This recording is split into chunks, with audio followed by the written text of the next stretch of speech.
Hey guys, welcome back to the program. Welcome back to the DeeTimeLove show. And today I've got a very interesting video. The DeeTime Omega love affair. In a world of MoonSwatch madness and MoonSwatch flippers lies the real Omega enthusiast. Don't get me wrong, I own a MoonSwatch that I plan to give to my son alongside an unworn Seiko SKX007 as soon as it fits his little wrist. As a watch addict or so-called watch enthusiast or watch therapist, whatever you would like to call me, I always suggest to people in my group, my fellow addicts, always buy watches for a reason, not to just follow the crowd, but actually because you actually like the timepiece. But I have to admit, for the first time, I broke that golden rule when I bought the bloody MoonSwatch, as it lies in my safe, and I have to find reasoning why I bought the damn thing to give to my son when he's ready to wear a wristwatch.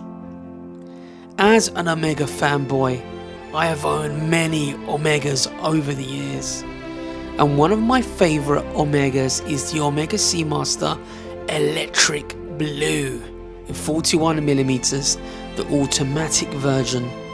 Stunning.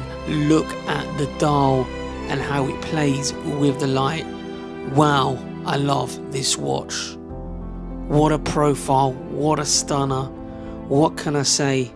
This thing is absolutely exotic, stunning, and they don't make them like they used to.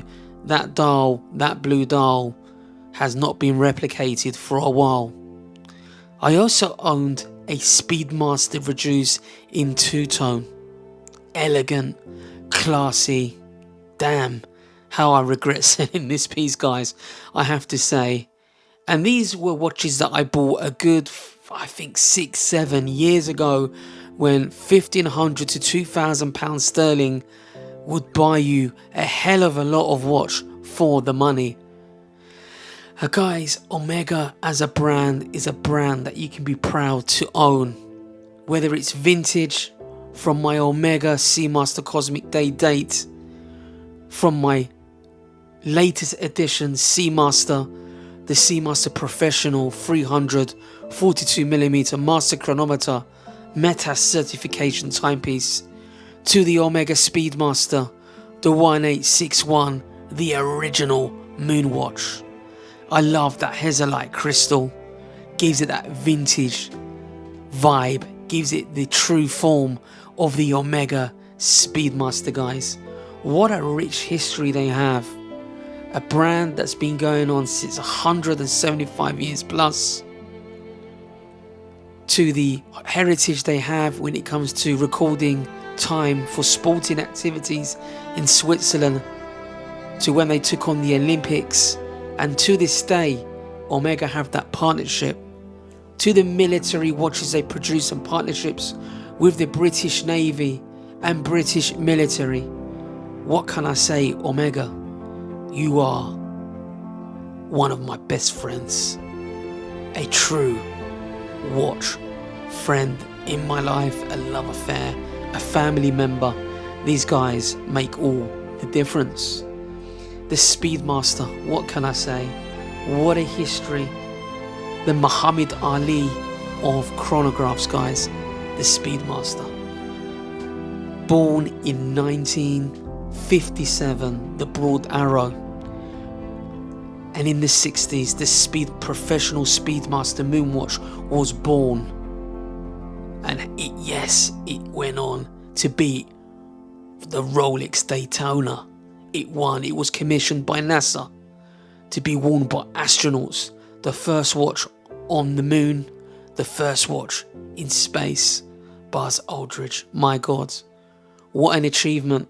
So many exploration stories about the Speedmaster and what it achieved, and what a great caliber that 321 movement was, and great how Omega have innovated throughout the years and how advanced they've been in comparison to the competition. A brand in high regard, a brand that makes me feel nostalgic every time I look at the Speedmaster. Going on to the Seamaster, the latest edition of the Seamaster 300 range. The calibers they use, the 8800 calibers, are amazing. Look at the ceramic dial, the bezel, the facets of the case. My god, this thing is a masterpiece. The Omega Seamaster is one of the oldest lines in the Omega lineup. Right from its early status in the 40s, the Seamaster has been a benchmark in high level watch design and manufacturing, yet it changed in the 90s to become a real pop culture. It really was an influencer, and look at it in the James Bond in 1995 when Pierce Brosnan wore that Omega Seamaster. It really elevated the Omega brand to pop culture, and since then it hasn't disappeared. It remains a James Bond favourite. So many different variations. What can I say? The Omega brand, the Omega timepiece that they have in their lineup are a real watch enthusiast favourite. You don't need to compromise when it comes to Omega. You will find a watch that you like within their lineup. They're overly engineered, overly spec'd, from the Planet Oceans to the Aquaterras, the DeVille Tourbillons. My god, they've got a bit of everything now to match all levels of horology. So guys, I'm going to leave you some clips of my Omega triple combos. I hope you enjoy, guys, and I'll see you in the next video.